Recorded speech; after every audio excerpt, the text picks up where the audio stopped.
everyone, and welcome to the latest episode of You Deserve Fresh Lettuce. I am your co-host, Rachel. And I'm Delia. In this episode, we're going to be talking about family feuds. It's like, da-da-da, you were singing the song? Da-da-da. All right, if you're not doing so, actually, if you're listening on your favorite podcast platform, you can head on over to YouTube and check out all the shenanigans, our new podcast space. The new Fueds. Yeah, we have a lot of guys that go over to YouTube, ladies, and they voice their opinions in the comment section. So we'd love the support. Head on over to YouTube. Don't forget to like, subscribe, comment. Listen, and subscribe, comment. Share with 3 friends. And if you're in one of the 28 countries listening to us around the world, thank you. We really appreciate you. Beyond appreciate you. Listen, Delia and I got into it yesterday. We were talking about this topic, and we were like, no, it's this way. No, it's that way. Because I think, about the family feuds, I think it's because you've had a positive perspective, mindset, a positive flow with your ex-mother-in-law. Yes. And that's not always the case. You know, I'm very, very seldomly do I ever hear someone say, I love my mother-in-law. Yeah. Like, I rarely hear that, by the way. Like, just never, actually. I think that, bad news travels faster. And I think that when people are in negative situations or have a negative experience, whether it's at a restaurant or whatever it might be, they're going to go tell 10 people who will listen about the BS that they experienced with XYZ. Sure. And so I can tell you for me personally, and it's not about specifically me or you, right. Or whatever, but at the end of the day, I can tell you it was not like that in the beginning. And so that's why I really was excited about doing this episode, because we start off on a very, very bad foot, like a very bad foot. And I felt like doing this episode can maybe lend perspective to anyone who's really in the thick of it with their mother-in-law, but not just mother-in-law. Yeah. We're kind of giving you an overview. There was this TikTok video that's kind of going viral right now, and the woman was basically drawing a diagram on a whiteboard and saying, if conflict, you know what I mean? The conflict was, if a conflict comes from his sisters, his brothers, his mother, his coworker, that like all conflicts need to be resolved through him. And her perspective was, your husband should be fighting those battles for you. You should not, as a wife, have to defend yourself. That is his job to do. Okay. I chimed in the comment section because I strongly disagree. Okay. And there's a full-on war probably right now happening in the comment section on TikTok over this. Snap. So we said, let's do an episode and let's see what you ladies think. Let's talk about this. So for me, in my opinion, I feel like it depends on who, what, when. If you think that you can somehow, some way help the matter by like, hey, let's diffuse it rather than infuse it. I think at the end of the day, like I always say this, the family that you marry into or that you have a child with this particular person or whatever you call family, those are the people you're going to see during the holidays, birthdays, what have you, right? More than likely. Yeah. And so I think it's better to have a peaceful, way of like interacting with someone. But not everyone is reasonable. We talked about that. Yeah. And it's better that way than interacting with someone and having to be completely on family feud status, right? Yeah. I totally agree with you, but I think sometimes it's really hard because a lot of the time, obviously, if you're dealing with mom, brother, sister, whatever, you're dealing sometimes with people that are much older, sometimes, not always, especially if it's a mother-in-law. Oh, yeah. Then you're talking about someone, or even the father-in-law. You're talking about someone that's older and they're so set in their freaking ways. Yes. So it's easier for you to kind of just, like, I used to always think, well, she's crazy, I don't care. Like, I'm going to be cool with her because at the end of the day, I always have to see her. She is, the grandmother to my children, whatever it is, then I have to keep it cool. But there are instances where, like, the sisters just batshit. And now you have to, like, you don't necessarily have to see her, right? But you don't want to be the one person that's like, if your sister's coming, I'm not going. Because you don't want to be, that person that divides a family. That is exactly my point. Like, I went in the comment section and I said, I just feel like if you're a woman who has to always go to your husband and be like, babe, you better tell your mom this. Babe, your sister's doing this again. Babe, your brother, blah, blah, blah. Babe, their kids are da, da, da, da. I feel like if you are always playing victim and having to have him come to your rescue, there's a bigger issue at hand. And I'm not saying, by the way, by any means that your husband shouldn't have your back to an extent. I just don't believe in the divide and conquer. I don't believe in taking this man that you love and cherish and build a family with and having him turn against those people that raised him, Right. that he's had in his life, his entire life, Right. in order to quote unquote defend you. Because in my view, you're fully capable of defending yourself. There are limits. And I always refer back to my grandparents. When I first got married, it was like they kind of gave me all these downloads of like, all right, you're getting married, you're a young kid, these are the things you need to know. And I was marrying a man who came from a very big family, and one of the things that they said to me was, if anybody, basically in their own way, right? Yeah. If they come at you sideways, you know what to do. We didn't raise you to be this like super shy, don't have the words, like like in Spanish, se sabes cómo defender. Yeah. And it was like, okay, and my grandparents were like, and you do it, and Yeah. you do it directly with the person who's essentially crossing the line. Yeah. Okay, but if it gets super blown out of proportion out of hand, of course you need to Yeah, come to your and this is husband kind of and one have of a conversation with for him and say, hey babe, sure. I tried to go directly and I'm not succeeding I'm not at succeeding. this. Yeah, and I think at the end of the day, it's always, like I always say, it's not what you say, it's how you say it. So if, you know how to defend yourself, but in a respectful manner, right? Like you can let somebody know, hey, you know what, I really didn't appreciate that and whatever. And I know that you're not that type of person that's going to go like, you bitch, and, you know, try to take the chongo down or anything like that. But I know that's not your, I know that's not your flow. But I actually believe that you could be respectful, but you can't be polite always. And I say this in business. Yeah. I will walk onto brand new corporations, media companies, and stand in the room to introduce myself. And the law of the land goes like this: I will always be respectful, but I cannot always be polite, because if you know the rules of engagement and you break certain things, you know, in the operating agreement, so to speak.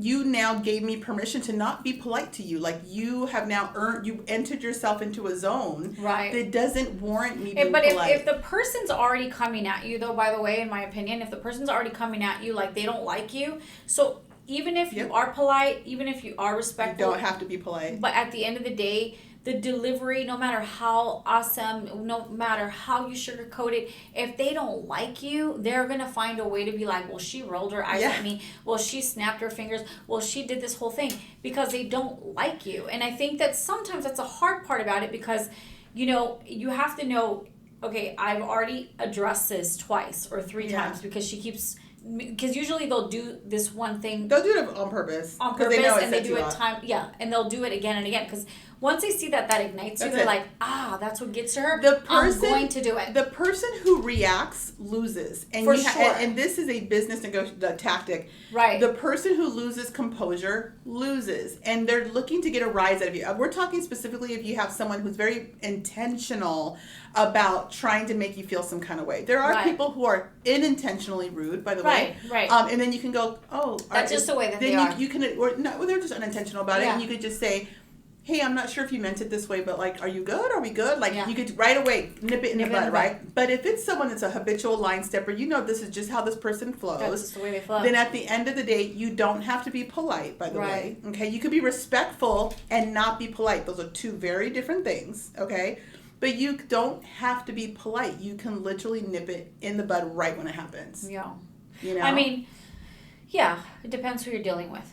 Honestly, like, and I know you've dealt with a lot of people. I think it just matters who you're dealing with, because I think after you try to nip it in the butt and they continue to do it, it's just because they're just defiant. They're just gonna go against the grain. The goal is not to change the person, by the way, and the goal is not to get the person to like you. I think that at the end of the day, ladies, if you can listen to us right here, coming from two different sort of spectrums, understand and ask yourself, why does it keep bothering you? Like what? Like why are you so bothered? Like really, I'm gonna turn it back on you. Like you're the one. I mean, I'll give you an example. Hold on, real quick. You're the one reacting, and so you're the one losing composure. And so at the end of the day, you have to go, why are you so bothered? Like, you should literally try your best to just not care, because it's a reflection of that person. Right. It really is. I think where it gets really difficult is if you get into this mindset of like, I really want her to like me, or I really want them to get along. You're going to lose all day long. You're going to lose, You are, you know? You're going to lose. I know, for instance, for me, you know, I'll take it back, because I only had one mother-in-law, and she was very difficult in my opinion. And I remember this one situation, because I had a housekeeper, and I'm right there. My kid is in diapers. My oldest daughter's in diapers. And she literally looks at my housekeeper and says, "Oh, can you come smell her because you know her? So does she have a dirty diaper?" And I'm standing there. So in my opinion, right, I didn't say anything to her. I just was kind of taken back. And then of course my housekeeper was like, "Why would she?" She basically was very dismissive of me being the mother. And so these are the little things that she would always do. And yes, I could have said like, "Excuse me, I'm the mom. Like, how dare you?" I understood that I'd have to deal with her for the rest of my life because that's grandma. And so I didn't want to rattle cages. After a while though, because I know that we're going into like the family feuds where the husband has to come out and be like, you know, Captain Save a Ho if you may, or save or rescue the situation. Yeah. And I wouldn't, maybe not Captain Save a Ho, but yeah, you know what I mean. Well, he married maybe not. The whole housewife now. Yeah. So maybe not that, but you know what I mean, like be there for the rescue type of thing. You know, after a while, it's like, okay, because like, you know, maybe if you do address it, she's like, "What are you talking about? I never did that." And that was literally like my personal experience. The gaslighting, yeah. And so point is that after a while, I was like, you need to have a conversation with her because like I'm not going to get anywhere with her. And in the past also, not just me particularly, but this is like another story of someone specifically that has a mother-in-law and the sister-in-laws that are like basically gaslighting again, don't want the kids around, will take care of all the other grandkids except for those grandkids. And she's like, "Well, I just don't have time." That happens too, where you can see that there's a divide. And so you, like you said, you can't make people like you. If they don't like you, they don't like you. And I think back to like what's triggering you. You know, I think in the situation, if you hear like her, that she made a comment to the housekeeper, like, "Here, you know her. You know, can you check the diaper?" That's something that like wouldn't have offended me. And I think that at the end of the day, like you have to look and go, whatever. Like you have to get to a place of like literally. Whatever, she's on one, and I urge you to get to that place. Not only for your family feuds, but in life. Like I urge you to get to that place, and the reason why is because you're going to be literally swinging in the dark like all the years of your life, and you have to just go, why am I so freaking triggered by this? Why am I so offended? If you have to go talk to your neighbor, your friend, your counselor, your therapist about it, do that all day long. Yeah. But at the end of the day, you know, just you recognize, I always tell Delia this too, we talk about it, and I go, you know, I kind of put people in a little bit of compartments, and when they show me who they really are, and I go, okay, that's a snake coming in. Okay, that's a rat coming in. Okay, that's a weasel. But then I understand what I'm dealing with. Like, I go, okay, thank you, God, for showing me what they're about. Yeah. But guess what I focus on the most? And I recommend this to people on my podcast, you know, women that I do Zooms with. I always say, you focus on showing up at the highest level of yourself. And whoever likes it's going to like it. And whoever doesn't, who doesn't. And if they're going to make the little freaking comments at your kid, teach your kid to clap back. Teach your kid to clap out. Your kid doesn't have to sit there like, well, yours was in the diapers or whatever. But you know what I mean? Like, not everything warrants being defended. For sure. Or offended. For sure. And I think that's the highest goal is for you ladies to get to a very healthy place in your mind to understand, like, my mother-in-law is a bitch. Yeah, you know? I mean, and you're talking about, you know, the beginning stages of this for me, right? With the conversation that I'm sharing. Obviously, after a while, you know, and even with when I deal with people today from day-to-day basis, and if there's someone that's being kind of snappy, being pissy, like, I'm like, you know, I don't have to deal with them. But it takes time. It takes time to mature and be like, this doesn't need my energy. Yes. And literally I got to that point where I'm like, it doesn't need my energy. No. I don't care. She could say whatever she wants to say. I'm going to continue doing what I'm doing. If that's hosting, I'm going to continue hosting the best party I can host. And I'm still going to be cordial. I don't need to call her out. She obviously feels like she's missing something, or she got slighted somehow, that she needs to come at me. She has reptile scales, and that's just what it's going to be. And exactly. And she sheds her skin, you know, once a year. That's totally cool. Hey, we're not even like judging. So it takes a while to get to a place like you're saying. It's like that emotional intelligence of just being like, you're not going to trigger me, and you're not going to ruin my day. Like, and that's the goal of like this episode, because we both, you know, had rough starts with our mother-in-laws in our marriage, and yours continued, yours kind of maintained on that way. Yeah. You had to eventually change how you operated around that situation. And with me, It was very rough for the first several years, Yeah. and I just stayed very consistent to who I am. Like Yeah. at the end of the day, like I'll give you an example. If I'm over there stirring the beans and she's like, "Well, those look very dark," like or whatever. Like let's just say, you know, the little tone, Yeah. and the little, and you're just Yeah. like, "What?" And then I would just make a comment back. And one of the things that we talked about yesterday that was so funny, I was thinking about this morning, is you said, okay, let's paint a scenario for the audience. If you, let's just say, are you as a woman watching this show, and you have, let's just say, a mother-in-law. We're going to use a mother-in-law, sister-in-law. It doesn't matter who it is, Yeah. okay? In front of people, slight you on any degree, meaning they are on stage giving their performance. You know they're full of ish, okay? That is your moment. I said to Delia, that is the moment to show up like you're being a paid background actor, to show up and chime in. You are the supporting role in that play, and they will be shooketh when I tell you, because what they're wanting is they're wanting you to be stumped, and like they want you to get shocked. It's like a shock value to them that they're publicly shaming you or whatever it is, and you need to take that moment, get really great at just a very subtle, oh, but you were, that's not what you said last week when you were doing whatever, like. If they have the audacity, why are you feeling like you have no voice? And then why do you feel like you need to run to your husband? Well, here's the devil's advocate side, because obviously I'm very controversial, right? If she's coming at you like that and it's over dinner and then you come back at her, well, naturally she's going to defend herself. Yeah. And now there's this whole back and forth. And I have this vision, right, as you're saying this, that it could be over Thanksgiving dinner, and you guys are having this whole this back and forth dialogue. Yeah, think about it. And so and then it's like this whole smashed potatoes, right? Yeah. Like No, that's the smashed potatoes. But you had given me an example. It could happen that way. But you had given me an example where this one individual was in front of a lot of people, making it seem like she was doing something out of the goodness of her heart when you were paying her to do this. And so I said, in that moment, which is not a holiday, and probably the husband isn't present, ladies and gentlemen, but she had the audacity to call it out, to entertain an audience, by the way, to your demise, And so at the end of the day, guess what? Step on stage and be like, oh, okay, well, step right up. So since you're doing that, so I guess you don't want us to keep paying you. You are so sweet. I love that you're doing this out of the goodness of your heart moving forward.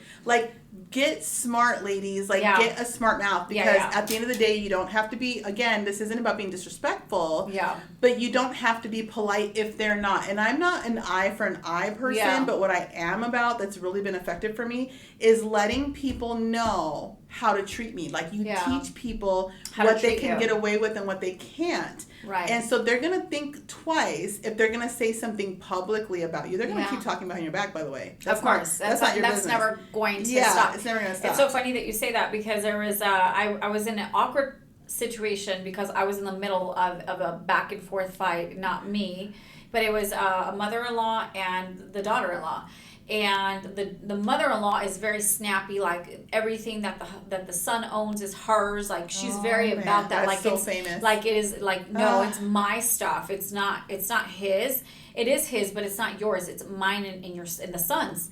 And so they start having this like fight, and she's like, and you know what? That's why I'm not gonna have my daughters come to your effing house, because I'm effing tired of the way that you are and your sister, and you guys are a bunch of bitches. And I'm sitting. So now, like, that's disrespectful. Wait, I get it. But do you understand? But now you're like, okay. So do I play with my hair because that's what I do anyway? And like, it was kind of cringy to me. Like, I was just thinking, like, why here? Why now? Why me? I don't want to be, because by default I'm in the middle, right? Yeah. And I think that there, like we said, there's a time and place for everything. There and is. I get it. Maybe she blew her top that day, and I happened to be there. And it was very composure. For sure. And that's like the not emotional intelligence that we were talking about. Yeah, she just lost it, but I don't know what triggered her to get to that place. I'm sure she was very like letting things go till that day. She's like, yeah, you're not seeing your granddaughters anymore, and you're a total bitch and F you and F all of this. And it was this whole thing. And so I get it, like, sometimes the other side of the family is not going to cooperate, and you guys, it's going to be very difficult for both families to come together sometimes. But then you have like the families that you know become a big beautiful family, you know, and that's literally the ultimate goal. You're always gonna have people that, like, let's just say for example, I was wearing these like pants during the holiday, and like someone from my family walks in and goes, by the way, I have like lost all this weight, right? Since like last year, whatever. Person hasn't seen me in a minute. Yeah. You would think that would be not that I was expecting it, by the way, but I would think of all the thought processes that would be like, oh, okay, you look thinner or whatever. You look amazing. But instead, it was like, well, those are weird pants. Yeah. And then I looked at them, and then I go, really? I think they make me look good. And the person just goes, oh, well, no, so I've gotten really great, by the way, at giving myself the compliment that they know they thought, but they refuse to give. And so instead, it comes with this, like, dig. Right. Because that's how jealousy shows up. We talk about this a lot. Of course. And so you got to just get really confident. And it is awkward, by the way. And it still will sting. I'm not talking about being heartless or that, like, you don't have feelings or, like, your feelings aren't going to get hurt. They will, you know. Of course. But if you learn to just brush things off like that and go, hey, they clap at me, I'm going to clap back. Yeah. I'm not being disrespectful. You know what I mean? I'm not losing composure. Yeah. I had another one walk in like an hour later and said something about my hair looking some kind of way. And I said, well, I thought it looked good, especially for someone making, turkey and high heels, you know? Yeah. And then it was like, oh no, I didn't mean, and it's like this backpedaling. And it's like, okay. I know, but you said it. So, like it is what it is. You have the stage to essentially, like, kind of undercut me. Mm-hmm. Like, why can I not just do my little thing? And by the way, and I don't even do it to criticize them. See, it's not even doing it back at them, because to do it back at them would be point something out that makes them feel insecure. Yeah, like those are some ugly Crocs you're wearing for holidays, like that kind of thing, right? Like, you don't like my pants? Well, at least I'm not wearing some freaking Walmart whatever. Yeah, look at your freaking. At least I'm not wearing a wig like you. I'm gonna snatch your wig off.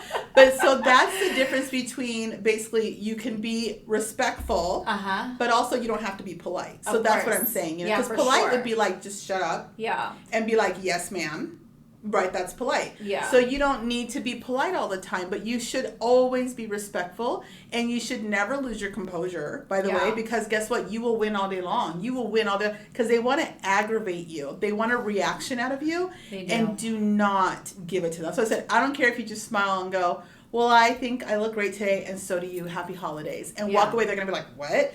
And guess what? Would you like some cranberry pie? If you need to call your whoever up and be like, this bitch, like, do that. She really did this. But in that moment, I think at the end of the day, like, there are people that you walk or that you see that you're just going to clash with. Yeah. And unfortunately, there's always going to be that one tia, that one deal, the cousin. If you're in the Latin community, like, I don't know who, the baby mama of I don't know what, that slept with everybody. Yeah. Everybody knows it, but we're passing the cranberry sauce. Like, it is almost like in the Latin community, so difficult to spit out compliments. It's like everybody just notices all the problems. Like, that's just what they point out. If you have an insecurity, they are going to extract and then that's like, they literally will give you a funny name based on that insecurity. Like you have a mole, and then they call you Senor. Molina. Yeah, like whatever.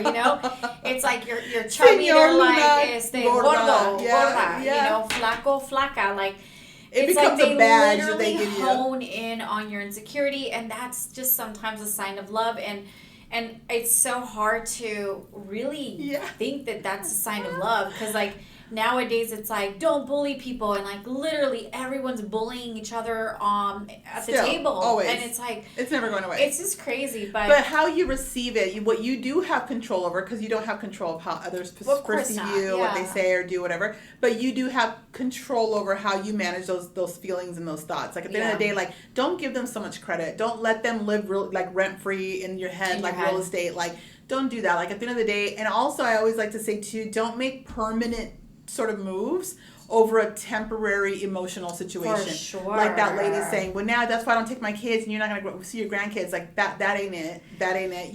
And I know that's a tough situation, but like it just ain't it. And I think that, one of the things I wanted to talk about in this episode was about kind of more of the Latin community. I don't know if anybody else is watching that isn't Latin that has this happen as well.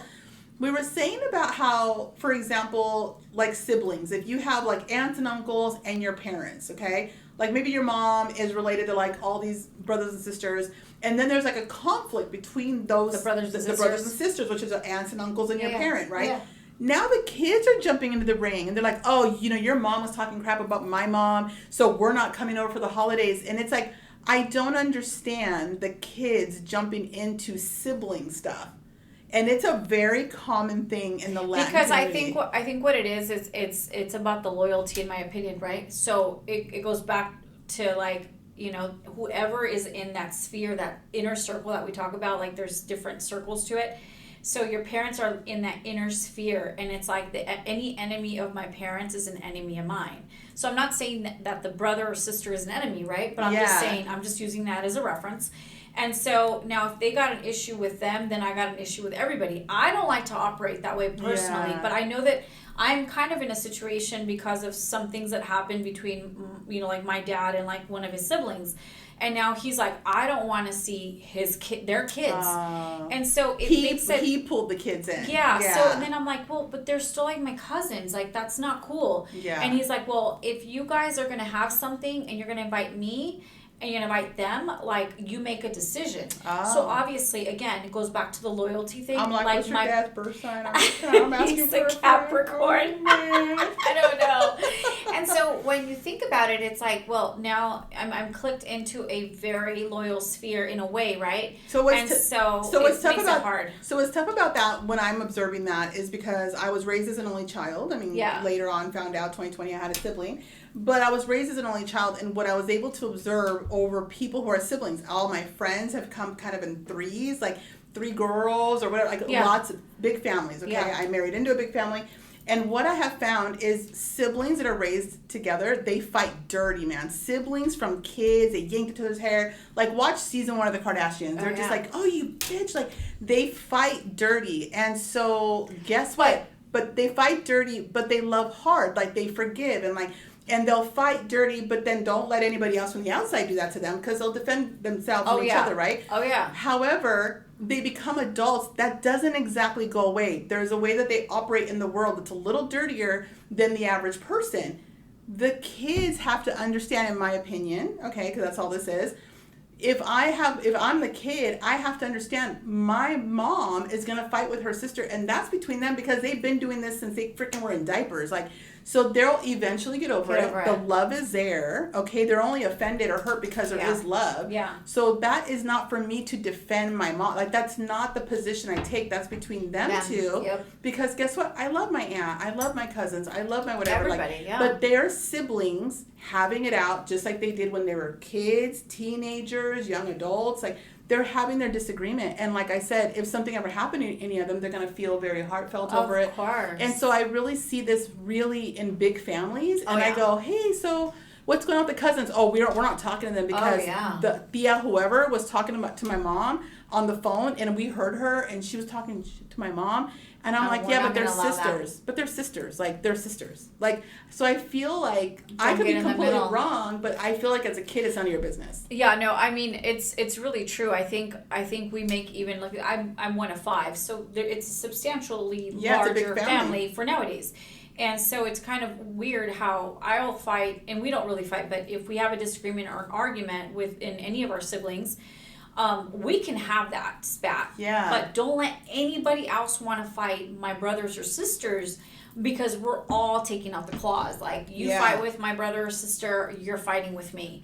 And it's really strange, and that's the way it was since we were kids. Like, we could hash it out and, like, start swinging at each other, but don't let anybody else do that because then it's not okay. And it's like, you go straight into loyalty right away. Like, you go from 0 to 100 into loyalty. Like, oh no, that's my brother, that's my sister, and you cannot do that to them. We went to a dinner, a bunch of girls, and we were celebrating Delia, and I was, the sisters would always sit with me, and I sit with them. Chit-chat. And everybody was just talking and everything. I don't know who said what across the table. Yeah. And the one sister goes, "What the fuck did she say about my sister?" And I was like, wait, what? Like, I don't know. And she's like, she said, and I was like, but she switched. We went from like, oh, this is fine. What the? did she just say it to my sister? And I was like, and that was like across the table, like down the way, and her antennas were up, and I thought, I am about, and it was that try me energy, so crazy, like, man. And that's the way it is, like always, like. Did she just, they're right away ready to attack? And it's not that we're violent or anything like that, God forbid. But I totally get... It's a loyalty thing, yeah. I get that whole thing. Like, as family, you come together. It's a loyalty thing. Like, an enemy of them, theirs is an enemy of mine. Not that I have any enemies, but you know what I mean. Yeah. And, going back to with what you were saying, by the way, I think if there's anything that you can take out of this episode, in my opinion, with everything that you were saying and what I've been saying, is at the end of the day, if you don't have to see these people all the time, you literally have to come from a place, or you need to learn how to literally take a deep breath, count to 10, be like, I don't have to deal with her all the time. Yeah. I'm only going to see her for Christmas, Thanksgiving. I'm only going to see her every once in a while. Make the best out of it. And like sometimes, like, because I was put in positions, by the way, that I was ready to just like blow up and be like, bitch. Yeah. Like, because I have that, right? Yeah. And I wanted to be like, come at me then. But then I'm like, that's disrespectful. So I literally would just have to take a deep breath and be like, she's older, she's senile, she's crazy. And if that made me feel better, then it is what it is. Because I didn't want to sound like the crazy one. And she could say everything she wanted to say. In Spanish, they say, que diga misa. Yeah. Que diga misa. Let her freaking do a whole mass. Spit the mass out. Yeah. And at the end of the day, she doesn't need my reaction. I don't need to give her the reaction. And I'm not going to give her the pleasure of getting my reaction. So I was very cordial and very nice, and senora, you want some coffee? Would you like some sugar? And even if she was giving me dirty looks, I'm like, just don't even bother with her. She's crazy. And sometimes, like, if you could just literally have that inner dialogue with yourself and take a deep breath and just be like, who cares? She's going to leave anyway. It's an absolute reflection of them, not of you. And at the end of the day, I think the greatest thing I learned, and it took me a lot of years, this wasn't something I learned right away, in my marriage, I learned that people needed to meet me in my joy. I was not going to reduce myself to their misery. Right. Like, I am not going to come down and join you in this freaking misery. Oh, no. You have to come up and join me in my joy. And by the way, if you're miserable around me, you're still going to see me smiling and laughing and this and that and living my best life. You're just going to be probably pretty loud, and it's going to aggravate the literal freaking crap out of you. And there's a real famous proverb that says, do not wrestle with a pig, because you'll both get dirty, but the pig will like it. So there it is. So don't be wrestling with them pigs. Damn, wrestle with the pigs. And so at the end of the day, we don't know. Sometimes I always say this. We don't know what people are going through, and you don't know why they're acting up a certain way. If it's a female, man, her hormones could be going like just nuts. She might be freaking, what is it? She's just going crazy. Like I just, maybe she's had like her third menopause. I don't even know if there's such a thing, but at the end of the day, you don't know why people are doing certain things, and there's nothing you can physically do to change them. Nope. But you can physically change your perspective, your answers, the way that you react to it. Yep. But you can't change them. So at the end of the day, that's all. What they do to you, right, is their sin, and how you respond is yours. So just keep that in mind. But we understand, though. We get it. We get it. It sucks. It does suck. But all right, guys, thank you so much for tuning in. Tune in next Tuesday for another episode of You Deserve Fresh Lettuce. Cheers.